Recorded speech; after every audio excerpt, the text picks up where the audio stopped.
Lo hago primero porque es importante para mí como escritora. Me encanta estar en contacto con mis lectores, con mis lectoras. También porque creo que la experiencia con encontrarse con la persona que escribió el libro es una experiencia particular. Yo no la tuve. Yo hice mi escolaridad primaria en dictadura y era algo imposible en ese momento. Y la secundaria en los primeros años de democracia, y también era muy difícil encontrar que un escritor visitara un colegio. Y creo que es una experiencia muy particular estar cerca de alguien que se dedica a un trabajo tan distinto a lo que entendemos por trabajo, como es alguien que se dedica al arte, a la literatura. Así que me gusta por esos dos motivos, ¿no? Por acercarme por mi propia formación y para ser parte de una experiencia de vida como es el encuentro entre un adulto y un joven, un niño, un adulto con un trabajo diferente. Mostrarles otro modo de ser adulta. Más allá del que pienso que todos deberíamos ser lectores y lectoras, y que como dice Graciela Montes, la escuela es una gran ocasión en ese sentido.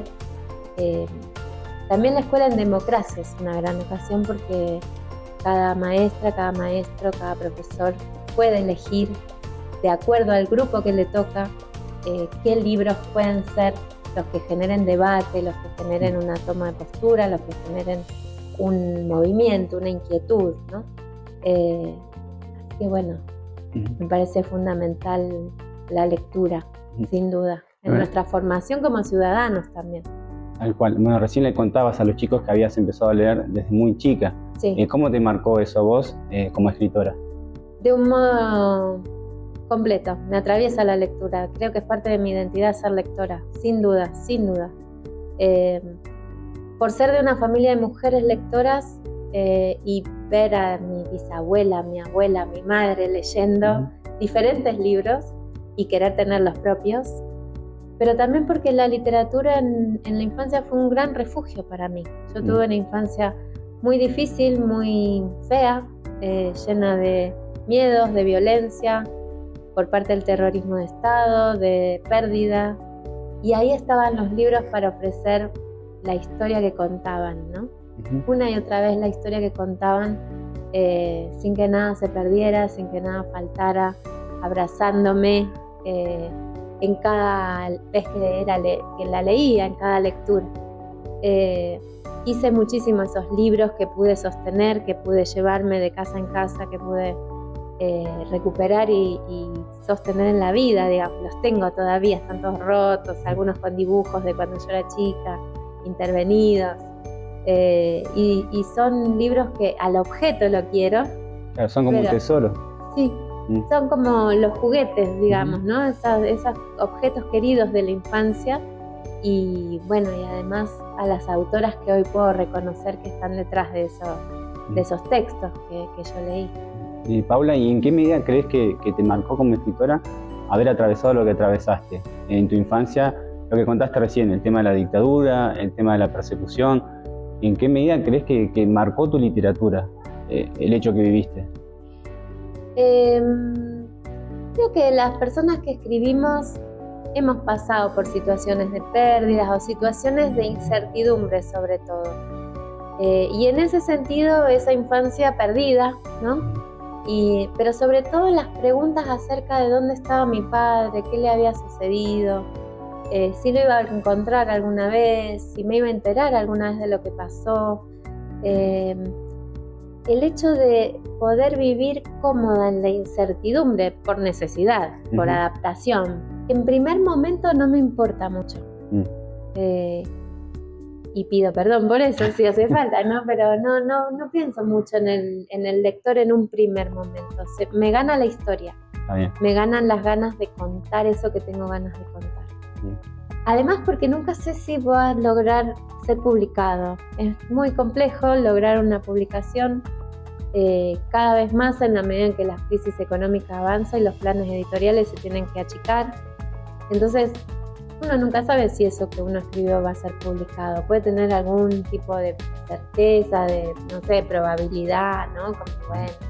Pero nunca sabes si va a ser publicado. Entonces no me preocupaba antes de tiempo por el mundo del lector. Me comprometo mucho con los personajes. Y en ese sentido, primero armo un borrador y después empiezo a pensar en la parte más técnica de la novela, en el momento de la corrección, y ahí pruebo, hago varias pruebas, experimentos. Trato de no autocensurarme, ese es mi principal cuidado a la hora de escribir, no autocensurarme y darme todas las libertades que juzgue necesarias en ese momento. Después, si llego a un fin, como lo que digo, final exitoso y logro un borrador aceptable y lo llevo a una editorial y es aceptado en la editorial, y se tienen que pasar muchas cosas, bueno, ahí empezamos a pensar en el lector. Bien, vos decías que venías de la ciencia, pero no sos metódica a la hora de escribir. ¿Pero qué cosas de la ciencia pudiste trasladar a la literatura? La perseverancia, el error como oportunidad. No considerar que salga algo diferente a lo que yo planifiqué es invalidante, sino que justamente es una oportunidad, es ahí algo del inconsciente hablando que surge y que aparece y que está buenísimo. El entusiasmo. Y la estructura, porque si bien no soy metódica, hay algo de lo estructural, de lograr la estructura, de lograr el esqueleto de la obra, que es fascinante para mí, digamos. Hay algo ahí de lo lógico, ¿no? De poder visualizar o darme cuenta cuál es la lógica interna de cada obra. En ese momento en que veo la lógica, que veo las fórmulas, veo para dónde va ese razonamiento interno, se trate de una obra, no importa. Visualizar eso creo que es parte también de la tarea de investigación, ¿no? De cuando estás en medio de muchas fuentes, y ves el hilo por donde vos querés ir. Bien. Y desde tu rol como investigadora y como escritora también, y especialista en infancias y adolescencias, ¿por dónde crees que pasaron las demandas de los jóvenes en cuanto a la literatura? Yo creo que lo que nos piden, ya me aparto del arte, creo que lo que nos pide al mundo adulto, la juventud, es tiempo de calidad. No los estamos escuchando como corresponde, los estamos subvalorando, nos estamos distrayendo. Nosotros que tanto hablamos de los celulares, muchas veces los escuchamos hablar mirando nuestro propio celular. Ayer mismo en el aeropuerto atrás mío en la fila había un nene que les hablaba a la mamá y le decía, no me estás escuchando. Y la mamá mientras scrolleaba su celular. Y el nene le decía, mamá, no me estás escuchando, hasta que en un momento la mamá le dijo, sí, te estoy escuchando, vos dijiste tal y tal cosa. No dije eso. Bueno, esos diálogos que también los escuchamos en el sentido inverso, pues. La mamá de ese niño, pero ese niño ya adolescente, diciéndole, no me estás escuchando. Bueno, me parece que tenemos que trabajar mucho en la comunicación con nuestros jóvenes y valorarlos, porque son muy potentes, tienen muy buenas ideas y necesitan de nuestro tiempo y de nuestra atención para sentirse queridos también, para sentirse realmente valiosos. El acceso democrático a la literatura, en tanto y en cuanto existan las bibliotecas abiertas, las bibliotecas populares, las bibliotecas escolares, y los bibliotecarios y bibliotecarias defendiendo eso, no lo veo en peligro. Creo que la educación, la bibliotecología, las carreras de bibliotecología y nuestros bibliotecarios y bibliotecarias están muy preparados para poder manejarse en tiempos difíciles. Lo mismo digo de los docentes. Creo que haber ganado esta libertad de cátedra tan valiosa que se había perdido en la dictadura es algo que sigue estando presente, que se ha logrado pasar a las siguientes generaciones de docentes el valor de la libertad de cátedra. Confío en nuestros docentes, confío en nuestros bibliotecarios.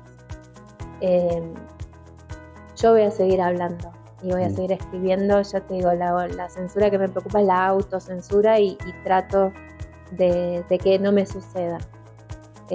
Y defiendo lo que escribo cuando hay algún ataque. ¿Y hay limitaciones que te ponen, no vos, porque vos decís yo no me autocensuro, pero hay limitaciones por parte de las editoriales? ¿Existen a la hora de plantearte temas? Sí, existen, pero siempre se puede conversar. Yo creo profundamente en la conversación. El libro en sí mismo es una conversación, es una invitación a conversar. Todo el libro te propone varias conversaciones cuando te pones a leer. Y un editor es un lector muy especial.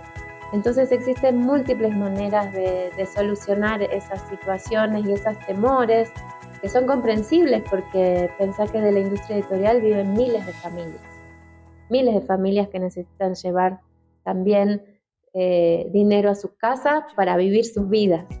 Entonces se puede conversar siempre y llegar a acuerdos, seguro. No tengo, no soy una enamorada de lo que escribo. Me parece que los libros siempre tienen que ser mucho mejores de lo que yo escribo. Y a veces eso significa reescribir, y no tengo problema en reescribir tampoco. Hay cosas que no estoy dispuesta a negociar. Pero eso mis editoras lo entienden muy bien también. Y son mujeres muy valientes que han apostado en muchos momentos por mis obras y yo lo valoro muchísimo. Bien, la última es, ¿cuál es la parte más gratificante como escritora de trabajar justamente para un público infantil y adolescente? ¿Cuál es la parte más gratificante, el momento más gratificante de todo eso? Enterarme de algunas cosas que les pasan con mis libros, ¿no? Por ejemplo, estaba viniendo para acá y en el auto en el que viajaba, un estudiante ya de medicina me contaba, Matías, que en su secundaria había leído un libro mío y se lo acordaba. Y ese libro me dijo, ese libro me marcó. Enterarme de eso, o que hoy una niña en uno de los encuentros dijo que había leído muchas veces una novela mía. ¿Qué lleva a una persona a leer muchas veces un libro, ¿no? Yo recuerdo libros que yo leí muchas veces de niña, son libros que yo atesoro. Y bueno, capaz que en la mujer que esa niña es, cuando crezca y capaz lo guarda. El año pasado en un colegio que fui a visitar, habían leído una novela mía que se llama La Cuarta Pata, que salió en el año 2006, y la maestra me dijo, este es mi ejemplar. Yo lo leí en 6º grado y ahora se lo doy a mis chicos en 6º grado. Y eso para mí es algo que nunca soñé que me podía pasar y que me emociona mucho, la verdad. Muchísimas gracias, Paola. No, a ustedes.